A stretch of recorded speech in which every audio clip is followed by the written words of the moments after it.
안녕하십니까. 오늘은 요즘 아주 정신없이 이슈가 되고 있는 노인 학대 관련 뉴스들, 이 허와 실을 좀 짚어보려고 합니다. 요즘 일주일에 두세 건씩 노인 학대 관련 뉴스가 막 엄청 올라오고 있어요. 여러분 이거 왜 그런지 아십니까? 바로 요번에 시행된 노인 요양시설 CCTV 의무화, 이것 때문에 그래요. 갑자기 강제적으로 수백만 원의 돈을 들여 요양시설 대표들은 CCTV를 의무 설치하게 돼 있는데요. 이거에 대해서 반론도 많고 그러다 보니 왜 해야 되는지를 공론화시키기 위해 이런 기사들을 계속 배포하고 있습니다. 물론 나쁜 거 아니에요. 여러분들 요양시설에는요, 기존에 이미 CCTV가 의무화는 아니어도 다 설치를 하고 있었어요. 왜냐? 우리 자신을 보호하기 위해서. 어르신이 낙상이 일어나면 보험 처리를 하려면 왜 넘어졌는지, 어디서 어떻게 됐는지를 알아야 할 거잖아요. 또 다른 그 밖에 사고 예방이나 사고를 왜 일어나는지 보기 위해서 CCTV 이미 하고 있었어요. 차이는 뭐냐? 이번에는 갑자기 모든 침실 안에까지 CCTV를 다 넣으래요. 여러분들 침실 안에 CCTV를 넣는 건 원래 불법입니다. 어르신들이 인지가 있어요? 없죠. 근데 내 성기가 노출되고 온몸이 노출되는 이런 기저귀 케어 시간 이런 거를 365일 24시간 누군가 나를 찍고 있어. 또 우리 지금 인지 멀쩡하신 부부 어르신 방도 있거든요. 저희들도 들어갈 때 노크하고 들어가도 되겠습니까? 하고 들어가요. 자, 이런데 그분들이 항상 누가 나를 찍고 있다. 이게 좋을까요? 자, 그러니까 기껏해서 하는 말이 뭡니까? CCTV를 모든 방에 의무 설치하되 만약 동의하지 않으면 촬영하지는 말아라. 이런 어리석고도 우매한 지침이 내려왔어요. 자, CCTV 카메라 한 대당 모뎀 한 대씩 돼 있습니까? 아니죠. 모뎀 하나에 모든 카메라가 다 연결돼 있어요. 선을 자르래 동의하지 않으면 카메라 설치해놓고. 이게 뭐 하는 짓인지 모르겠어요. 물론 노인학대 예방을 하기 위해서 CCTV를 달아놓는다. 좋은 취지죠. 자, 그러면 이렇게 열심히 노인학대 관련 올라오는 뉴스들이나 기사들이 정말 학대인가? 학대가 아닌데 우리 종사자나 운영자들을 잠정적으로 범죄자로 몰아붙이고 있는 건 아닌가 한번 살펴볼까요? 자, 먼저 너무 많은 기사가 뜨지만 몇 가지만 한번 보도록 할게요. 요양원 입소 한 달 만에 멀쩡한 아버지가 반송장으로. 나 기사 자극적이야. 그쵸? 자, 보세요. 이건 제목부터 모순이에요. 멀쩡한 아버지. 혼자 고기도 먹고 혼자 막 걸어 다녔대. 근데 왜 요양원에 보냈어? 이상하지 않아요? 아니, 왜? 내 불효자라서? 부모 얼굴 보기 싫어서? 귀찮아서? 그래서 요양원 보냈구나. 그럼 이해가 가고. 자, 우리 요양시설 종사자들이 제일 싫어하는 게 뭔지 아세요? 갑자기 몇 달 만에 한 번 면회 와가지고 연락 와가지고는 아유, 우리 엄마 아빠 왜 이렇게 살이 빠졌지? 아우, 저 멍든 거 왜 그래? 밥은 잘 먹어요? 잘 해요? 이런 식으로 나오는 보호자들 보면 진짜 어처구니가 없어요. 아니, 멀쩡한데 왜 보냈냐고. 자, 요양원 들어오시는 분들은요, 대부분 이미 온갖 노인성 질환과 고질병에 시달리고 계시고요, 대소변 조절 어렵고 걷기 힘들고 낙상 위험 높고 그런 분들이 들어오세요. 근데 뭘 와가지고 한 달 만에 반송장이 됐다는 거야. 응? 이런 표현하는 거 정말 제일 싫어요. 약물 과다 복용. 요양원이 약 처방 권한이 있어요? 갑자기 요양원에 어떤 약이 막 어디서 나타나 누가 갖다 줘요? 보호자가 가져온 약 그대로 줘요. 보호자가 가져온 처방전 그대로 촉탁 의사가 처방 내려서 어르신한테 줍니다. 우리 요양원은 약을 구할 길도 없고 약을 주는 것도 없어요. 뭐 약물 과다 복용이야 무슨. 자, 요양원 우리가 난폭 행동 견뎌. 이게 팩트예요. 이게 팩트예요. 이게. 자, 어르신들, 치매 어르신들 너무 심한 분들은요, 폭력 심해요. 특히 남자분들도 그렇고. 우리 온갖 종사자나 운영자들은 이런 폭력에 시달리고 맞고 하면서도 찍소리 못하고 그냥 케어합니다. 이게 현실이에요. 네? 도대체 종사자들의 인권과 운영자의 인권을 누가 보호해줍니까? 자, 물론 다 그런 건 아니겠죠. 자, 다음 거 보시죠. 요양보호사 한 명이 30명 돌봐. 열악한 현실. 무슨 말도 안 되는 소리인지 모르겠어요. 여러분들 법으로 이미 초창기부터 입소자 2.5명당 요양보호사 1명이고요. 2024년 12월까지 12월부터는 입소자 2.3명당 요양보사 1명으로 더 요양보사 수가 늘어나게 되어 있습니다. 뭐 30명을 어떻게 한 명이 더 올라? 말도 안 되는 소리죠? 열악한 현실은 맞아요. 자, 열악한 현실이죠. 왜? 1대1로 케어하면 우리 좋아. 편해. 사고 없어. 일하기도 훨씬 수월하고 어르신한테도 좋아. 자, 공단 그렇게 좀 해줬으면 좋겠는데요. 그러려면 어떻게 될까요? 보호자가 돈 더 내면 돼. 보호자가 국민건강보험료 돈 더 내면 돼요. 공단은 요양시설에 직원들 월급 주라고 1대1로 다 쓰라고 그만큼 돈 주면 돼. 그러면 해결될 일이네. 자, 근데 그 현실적으로 가능해요? 가능할 수도 있겠죠. 그렇지만 천문학적인 액수가 들어가겠죠. 자, 지금도 2.5대 1, 2.3대 1로 어르신을 케어하는 이 시스템이 그렇게 불가능하지 않고 열악하지 않아요. 왜냐? 요양원은 요양병원과 달리 이미 요양원은 모든 시스템과 일가가 표대로 돌아가요. 네? 어르신이 뭐 대소변을 안 봤어도 정해진 시간에 가서 대소변을 봐나 맞나 확인을 다 해요. 네? 간식 시간, 식사 시간 딱딱 지켜 나오고요. 이게 어느 한 사람이 제대로 안 지키다고 되는 게 아니에요. 십수명의 직원이 정해진 시간에 출근해서 시스템대로 돌아가기 때문입니다. 자, 멍드는 노인. 멍이 왜 드는데? 요양보호사하고 요양보호사나 종사자나 우리 운영자들이 어르신을 막 때려? 왜? 그럴 이유가 전혀 없어요. 여러분들, 요양원은요 노인학대 신고 의무제도로 되어 있어요. 또 요양원은요 한국인 요양보호사 1급 자격증 있는 요양보호사만 취직이 가능하고 취직할 때 온갖 범죄 경력 조회를 한 다음 시공 후에 보고하고 취업이 가능해져요. 자, 그런데 와가지고 어르신 막 괜히 때려요? 그럴 리 없죠. 여러분들 멍드는 노인 멍 많이 들어요. 저희 시대도 멍 많이 들어요. 왜? 어르신들은 면역력이 약해져 있고 피부가 지방이 없고 피부가 약해져 있습니다. 옮겨서 휠체어니 침대를 옮기고 목욕 의자에 옮겨 앉히고 이러다 보면요 팔다리 어디 살짝 긁히기만 해도 멍이 막 번져요. 특히 노인성 질환, 뇌졸중 같은 걸로 인해서 혈전 용해제 같은 약을 계속 드시는 분들은 피가 묽기 때문에 아주 작은 충격에도 피멍처럼 다 번져나갑니다. 피부도 쉽게 벗겨져요. 각질은 맨날 떨어지고. 이게 노인의 생리예요. 누가 때려서 무조건 멍드는 게 아니라. 응?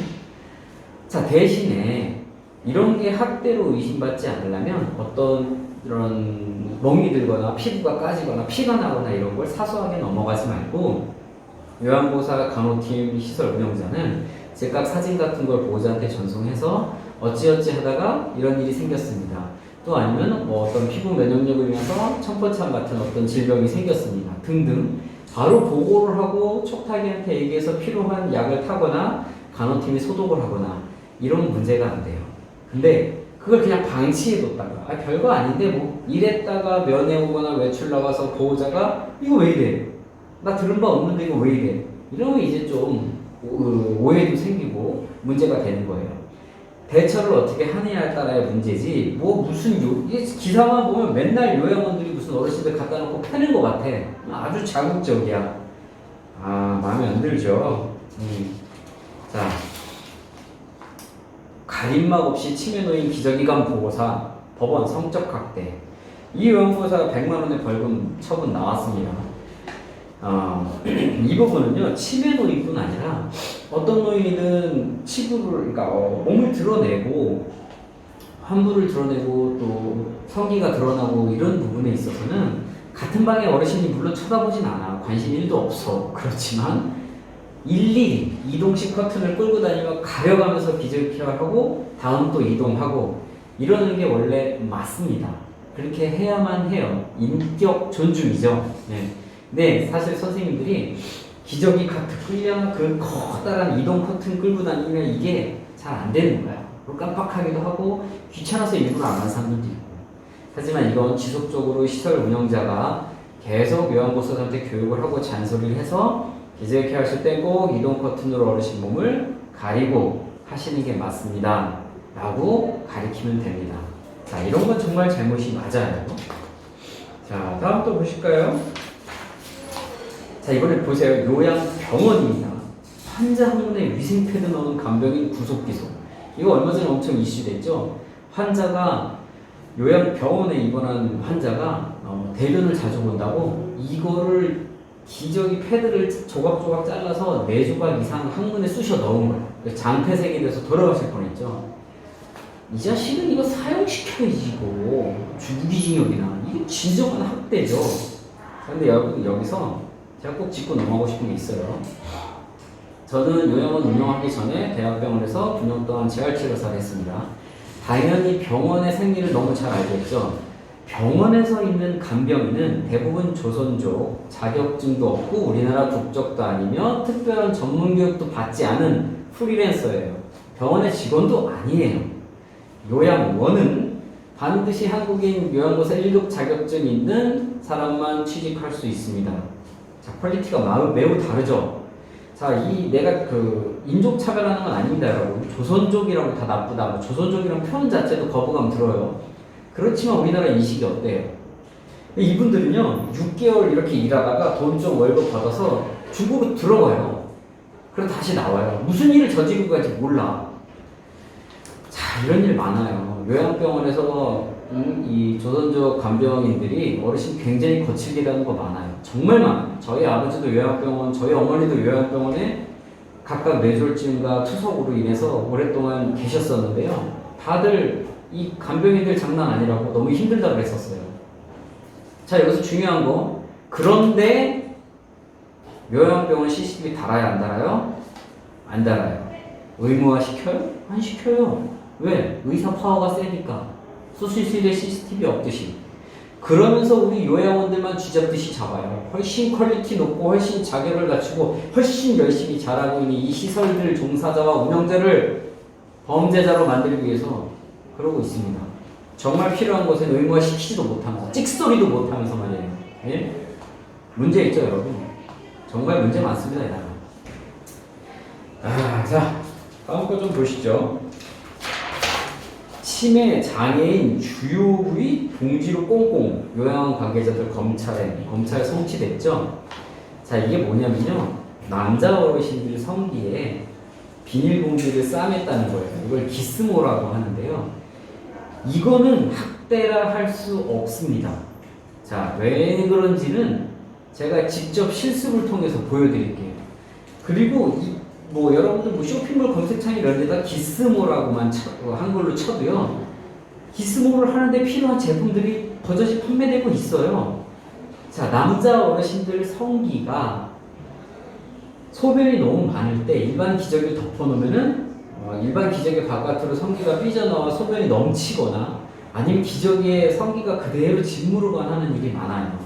그래서 소변량이 많은 어르신들은 비닐봉지 안에 새 기저귀를 하나 넣고 그 비닐봉지를 너무 조이지 않게 성기를 감싸둬서 소변에 짓무르지 않고 소변이 바깥으로 넘쳐나오지 않게 하는 기저귀 케어 기법입니다.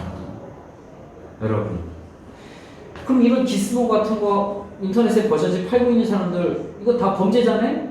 학대 도구를 막 대놓고 팔잖아. 이거 기스모 가리키는 간호사, 요양보호사, 교육은 다 학대자들이네?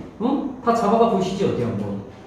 여러분, 이 현실과 뭐가 어르신을 위해서 한 건지 아무것도 모르면서 나서서 사람들을 범죄자로 잡아가고 이러면 누가 모시는데, 어르신? 그냥 니들이 다 해. 요양시설 데리고 오지 말고 너네가 모셔. 왜 여기 멀쩡한 선생님들, 여기 멀쩡한 대표들 다 범죄자 만들어? 왜 그러지? 대책도 없으면서. 여러분, 이런 거 잘못된 거예요. 아셔야 됩니다. 이게 학대가 아님을 아셔야 됩니다. 네? 자, 나중에 실습을 통해 제가 한번 보여드릴게요. 자, 여러분들, 기스모가 뭐냐면요. 물론 이 마네킹은 여성의 모양이지만요. 자, 이걸 남성의 성기라고 표현을 해볼게요. 자, 노인분들이라고 발기 안 되는 거 아니에요. 자, 소변이 마렵거나 저녁이나 아침이 되면 노인분들도 발기가 일어나요. 자, 한번 보실게요. 대부분 이렇게 침상이 젖지 말라고 디매트를 깔아 놓습니다. 자, 디매트가 깔려 있으면, 자, 여러분, 걷기저귀가 먼저 이렇게 있고요. 걷기저귀는 대변이나 새어나온 소변을 맨 바깥에서 막기 위한 아주 두꺼운 기저귀예요. 자, 걷기저귀가 있고요. 그리고 일자형 속기저귀가 또 한 번 들어와요. 속기저귀가 1차적으로 잔소변 같은 걸 막아줘요. 걷기저귀 안에 속기저귀가 들어갑니다. 자, 원래는 이렇게 해서 덮어주는 게 기저귀 케어예요. 자, 그런데 기스모란 무엇이냐? 자, 남자분들의 남자 성기는 이렇게 덮어놔도 발기가 하면 삐져나올 수가 있어요. 이 속기저귀만 삐져나오거나 때로는 걷기저귀가 삐져나올 수도 있어요. 자, 그러면 이거 그렇게 하지 않게 하려면 어떻게 해요? 이거를 꽉 해놓을 수밖에 없죠. 근데 뭐 여성분들은 모르겠지만 남성분들이 이렇게 꽉 이렇게 조여놓는다는 건 굉장히 불편하고 힘든 일이에요. 순환도 안 되고. 그래서 소변량이 많거나 그런 분들은 계속 소변이 새는 분들은 기스모라는 걸 그렇게 하는 거예요. 자, 이 위생 비닐봉지 깨끗한 거예요. 위생 비닐봉지 안에 이렇게 마찬가지 새 기저귀 하나를 돌돌돌 말아서 넣어놓습니다. 그러면 이 안에 소변이 들어가도 이 기저귀가 1차적으로 흡수를 해버리겠죠. 소변 정도는. 자, 그렇게 하고 나서 이 성기를 이 비닐봉지에 넣는 거예요.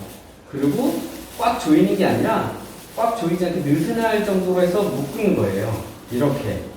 그리고 속기저귀, 걷기저귀. 이렇게 해둬야 소변이 바깥으로 새서 엉덩이가 짓무르거나 이 성기나 고환 부분이 짓무르지 않을 수 있어요. 자, 이게 어르신을 위한 행동이지 어르신을 학대하는 행동입니까? 여러분들 그렇게 생각하세요? 이렇게 하지 않으면 이 어르신은 계속 고환이 짓무르고 엉덩이가 짓무르는데, 자, 그렇다고 어르신이 나 소변 봤어 이렇게 부르는 치매 어르신이 어디 있는지 아십니까? 대소변 조절할 줄 알면요 요양 잘 안 와요. 집에 계시지.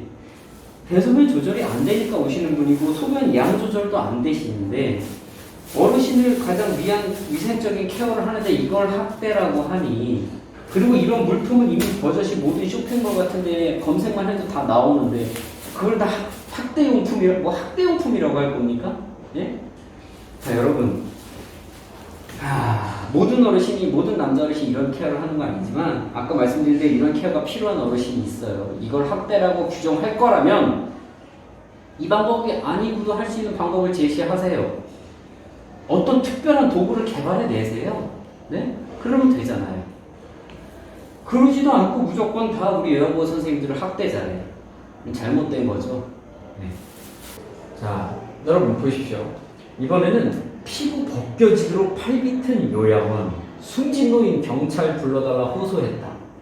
이야, 무슨 초인인가 봐, 그죠? 어르신 괜히 가가지고 어르신 피부를 벗겨냈대. 완전 무슨 공포영화에 나올 법한 무슨 말도 안 되는 얘기죠. 자, 근데 실제로 사진이나 영상을 보면 어르신 피부는 막 움푹 들어가서 괴사가 일어나 있어요. 자, 이거는 아마도 이 어르신이 어떤 치매 행동이, 거친 행동이 내용이 있어서 그걸 제재하는 과정에서 분명히 강하게 제재를 했을 겁니다. 아까 말씀드렸다시피 어르신들의 피부는 매우 약해서 어떤 분들은 진짜 잠깐 쓸리고 자기 스스로 만지다가도 피부가 벗겨져 나와요. 저도 그런 어르신 모셔본 적이 있는데요. 진짜 여기서부터 여기까지 다 벗겨졌었어요. 자기가 긁어서. 그분 소독하고 치료하느라 정말 오래 걸렸는데요. 뭐 보호자도 다 알죠, 그런 것들은. 중요한 건 이러한 과정에서 어르신이 상처를 입으면 즉각 뭐 하라고 했어요? 보호자한테 보고하고 이 정도 중요한 상처는 외래 진료 또는 촉탁 의사한테 얘기를 해서 의료 조치가 바로바로 이루어지고 왜 그래야 되는지의 기록과 보고가 철저하면 되는 거예요. 나중에 가서 이렇게 막 괴사가 일어나고 문제가 된 다음에야 이 어르신이 폭력 써서 제재하느라 그랬어요. 뭐 이러면 그건 학대가 되는 거예요. 이 행위가 학대가 아니라 이 행위로 인한 조치를 하지 않게 되면 그게 학대가 되는 거예요. 방임이 되는 거예요. 폭력이 아니었던 게 폭력이 돼버리는 거예요. 자, 종사자 및 운영자분들 항상 바른 즉각적인 보고와 조치 두려워하지 말고 숨지 마세요. 여러분들 잘못한 거 없어요. 여러분들이 얻어맞지 않기 위해서 막으려다가 어르신이 자해 행동을 하지 않는 걸 막으려다가 일어나는 거 여러분들 잘못 아닙니다. 자, 다음 또 보실까요? 아, 중요한 거 나왔어요. 목에 걸린 바발의 숨진형. 검찰도 요양병원도 잘못은 없다고 하네요. 자, 여기 요양병원이라고 나왔지만요. 노인이 음식을 먹다가 목에 기도폐쇄가 나는 사건은 정말 흔합니다. 요양원, 요양병원은 말할 것도 없고 일반 가정에서도 많이 일어나요. 여러분, 노인분들은 뇌졸중 파킨슨은 연화장애를 동반하게 돼 있습니다. 100%는 아니어도 거의 동반해요. 시간이 지나면 치매나 일반 노령의 어르신도 연화장애가 나타나요. 자, 연화장애 어때요? 우리가 음식을 먹다가 일반 밥에서 사례가 걸리면 바로 죽식으로 바꿔줘야 돼요. 죽식을 먹는데도 사례가 걸리면 이거는 콧줄을, L팁을 뽑으셔야 돼요. 그냥 이거를 냅두고 괜찮겠지 하고 뭐 흡인성 폐렴이 오고 결국 목에 음식이 걸려서 기도폐쇄로 사망하게 되는 거예요. 자, 이렇게 밥 드시다가 죽 드셔서 사고 날 수도 있어요. 제가 하나 예를 들어볼게요. 불과 한 달 전에 제가 운영하는 제 요양시설에서도 연화장애 죽식 어르신이 죽이 목에 걸리는 사고가 일어났었어요. 그때 어떻게 했는지 알려드릴게요. 제가 그날 그 옆방에서 어르신 식사 케어를 하고 있었고 바로 옆방 선생님이 뛰쳐나오더니 대표님 어르신 이상합니다. 그 말 듣자마자 저는 바로 인지했어요. 왜냐? 그 방은 이미 연화장애 어르신만 모여있는 방이에요. 따로 1대1로 식사 케어를 해야 되니까 그런 분들을 이렇게 따로 모아서 관리를 하시는 게 좋아요. 자, 바로 뛰쳐갔습니다. 어르신 피부 창백해지고 캑캑거리고 있어요. 자, 그때 뭐 해야 될까요? 우리 뭐 TV나 이런 데서 배운 것처럼 하임리법. 자, 여러분 연화장애 어르신은요 죽 같은 거 드시다 걸리는 거는 하임리법으로 안 나와요. 하임리법은 사탕이나 이런 덩어리가 갑자기 걸렸을 때 그 압력으로 튀어나오게 하는 겁니다. 이런 분들은 이미 폐 기관지까지 다 들어가서 숨 못 쉬고 있는 상황인 거예요. 이럴 때는요, 여러분 사고를 접하자마자 제일 먼저 지적하세요. 근처에 있는 선생님한테 누구누구 선생님 119 신고하세요. 누구누구 선생님 보호자 얘기하세요. 누구누구 선생님 석션기 가져오세요. 산소기 가져오세요. 딱 동시에 바로 일정하게 딱 움직일 수 있게 일사불란하게 움직일 수 있게 지시를 하세요. 누가 됐든. 자, 그때 우리 사고 났을 때요. 제가 물론 바로 응급조치를 하고 동시에 응급조치하면서 스피커폰 틀어놓고 119 대화하고 바로 저쪽에 또 보호자한테 얘기해서 바로 병원으로 모시겠습니다 해서 사고 발생하고 15분 안에 병원으로 가셨고 모든 응급조치 다 됐고 어르신 멀쩡하게 잘 회복해서 다시 복귀에 모시고 있습니다. 잘했다고 자랑하려는 게 아니고요. 자, 이런 거에 대한 훈련이 돼 있어야 돼요. 여러분 시설에서 이런 거에 대한 훈련이 돼. 화재 훈련만 맨날 하는 게 아니라 이렇게 일어났을 때 어떻게 빨리 조치를 해서 어르신을 돌아가시지 않게 할 것인가에 대한 훈련이 돼 있어야 돼요. 119 신고와 보호자한테 보고하는 건 즉각 조치해야 돼요. 괜히 일을 다 저질러주고 한 다음에 늦춰진 다음에 보호자한테 얘기하면요 보호자들이 이해가 갑니까? 예? 이미 사람 죽여놓고 그랬다는 생각이 드는 거예요. 어르신이 연화장애 어르신이 또 고령의 어르신이 음식을 먹다 목에 걸리는 건 학대가 아니에요. 우리가 일부러 막 퍼넣어서 죽였어? 그거 아니에요. 그분의 병 때문에 그런 거예요. 그렇지만 그때 얼마나 적절히 잘 조치하느냐, 숨기지 않고 빠르게 대처하느냐가 중요한 거예요, 여러분. 자, 오늘 몇 가지 이렇게 사례들을 살펴봤는데요. 이거 말고도 굉장히 많아요. 요즘 거의 정신없이 올라와요. 그게 CCTV를 요양시설에 설치하는 거를 여론몰이 하고 있다는 거.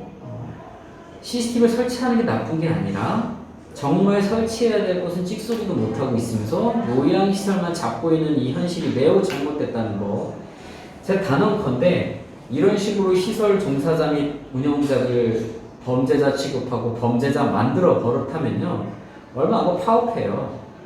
자, 우리 의료인 아니에요. 파업할 수 있어요. 요양원 운영자들 요양시설 한두 달 운영 안 한다고 굶어죽을 사람 한 명도 없어요. 왜냐? 자기 부동산이니까. 응? 이미 몇 억에서 수십억씩 다 갖고 있는 사람들이에요. 이 사람들 이렇게 계속 쪼아대면요 나라가 보호자가 그래 우리 범죄자 되기 싫어 니들이 다 맡아 하고 다 손놔버리면 어떡할래요? 자, 필요한 규제, 적시적소에 필요한 규제, 객관적이고 합리적인 규제를 적용해야 돼요. 그리고 더 중요한 거, 이 규제를 지정하고 시행시키는 권한을 가진 사람들, 그 자리에 있는 사람들에게 한마디 합니다. 자격을 갖추세요. 지식을 좀 갖추시고 마음속에 좀 어르신들에 대한 공경과 뭘 어떻게 해야 된다는 사명을 갖고 나대세요. 기저귀 케어 한번 해본 적 없고 치매 어르신한테 얻어맞아 본 적 한 번도 없고 욕 한 번 들어본 적 없는 사람들이 이 시설에서 얼마나 많은 종사자 운영자들이 온갖 핍박과 학대와 어려움을 겪어가며 당신들을 대신해 부모를 모시고 있는데 이거를 아무런 대책도 마련하지 않고 무조건 넌 범죄자야? 무조건 사고 일어나면 넌 잘못이야? 네 잘못이야? 그럴 수 있습니까? 다 돌아갑니다. 당신들은. 법을 제정하려면요, 규제를 할 거면요, 오세요. 내가 가르쳐 줄게요. 저한테 오시거나, 주변에 요양원 많잖아요. 가셔서 좀, 현실이 이렇구나. 이 사람들이 치매 어르신한테 이렇게 얻어맞는구나. 장갑 끼고 손목 구속하고 있는 거, 그 어르신이 콧줄, 소변줄 치매 때문에 막 뽑아대가지고 그 사람들의 생명을 유지하기 위해 어쩔 수 없이 저렇게 하고 있구나. 보고 느끼고 배우고 현실을 보고 나서 법으로 정하고 지정을 하시란 말이에요. 네. 아무런 지식도 없고 아무런 경험도 없이 그렇게 나대지 마시고요. 자, 끝으로 정말 고생 많으신 우리 종사자 분들과 대표자, 운영자 분들, 여러분들 정말 천국 가실 거예요. 여러분들이 이 침대에 누워서 누군가의 케어를 받을 때쯤 되면 복을 받으시리라 생각합니다. 힘내십시오, 여러분. 저도 힘내고 있습니다. 저희가 잠정적인 범죄자 취급을 당하지 않을 수 있는 그 날이 올 때까지 목소리를 내시고 여러분들이 또한 그런 취급을 당하지 않도록 충분한 교육과 대처를 하십시오. 우리 이렇게 좋은 일 하면서 이렇게 악당 취급받으면 안 돼요. 너무 억울하잖아요. 그렇죠? 자, 여러분 다 같이 힘내시길 바라고요. 여러분들이 정말 진정한 사회복지 실현 분들입니다.